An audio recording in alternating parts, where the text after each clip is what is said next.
আসলে আমার মেয়ে ওখানে কি ছিল, সে মারছে। এই অ্যাকচুয়ালি সালমানের সাথেই বেশি ম্যাচিং হতো তার। না না, ও তো পিচ্ছি বলতো, বোন হোক আর যাই হোক। আর ওর মা অনেক ভালোবাসতো। আর স্বামীরা তো ওকে বোনের মতো করে জড়াই ধরতো সবসময়। সবসময় আমরা দুইজন কিন্তু শুটিংয়ে যেতাম, স্বামীরা আর আমরা দুইজন ফ্রেন্ডের মতো গল্প করতাম। আমার মেয়ে ওখানে কি ছিল, সে মারছে। ৩০ বছর ধরে শাবনূরকে ব্ল্যাকমেইল করছে সামিরা। এবার মুখ খুললেন চিত্রনায়িকা শাবনূরের মা। ঢালিউডের অমরনায়ক সালমান শাহ হত্যা মামলায় ৪ নম্বর আসামি অভিনেতা ডন গ্রেপ্তারের পর একের পর এক চাঞ্চল্যকর পর্দা উন্মোচিত হচ্ছে। এবার এতদিন ধরে চেপে রাখা ক্ষোভ ও সত্য নিয়ে মুখ খুলেছেন চিত্রনায়িকা শাবনূরের মা। সামিরা হকের দিকে সরাসরি আঙ্গুল তুলে তিনি অভিযোগ করেছেন, গত ৩০ বছর ধরে তার মেয়ে শাবনূরকে নিয়মিত ভয়ভীতি ও ব্ল্যাকমেইল করে আসছেন সালমান শাহর সাবেক স্ত্রী সামিরা হক।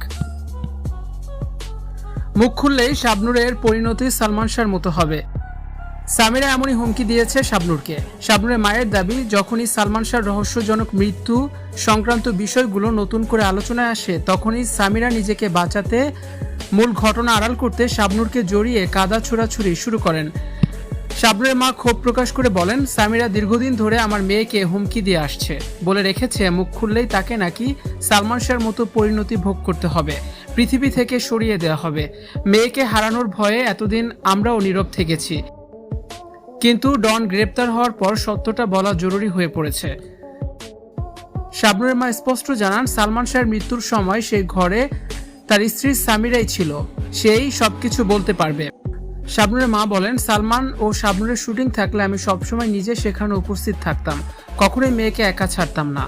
আমার সামনেই তো শুটিং হতো, ওরা প্রেম করার সময় পেল কখন? সালমান বেঁচে থাকতে সামিরা কোনোদিনও এদের প্রেমের বিষয়ে একটা শব্দও বলেনি।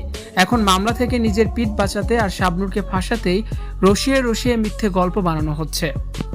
কান্না ভেজা কণ্ঠে শাবনূরের মা উল্লেখ করেন, এই চক্রান্ত ও অপপ্রচারের মাধ্যমে তার মেয়ের ক্যারিয়ার ও জীবন দুটোই ধ্বংস করার চেষ্টা করা হয়েছিল।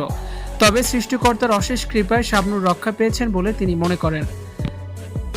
ভিউয়ার্স, এই বিষয়ে আপনাদের মূল্যবান মতামত জানিয়ে অবশ্যই কমেন্টস করুন।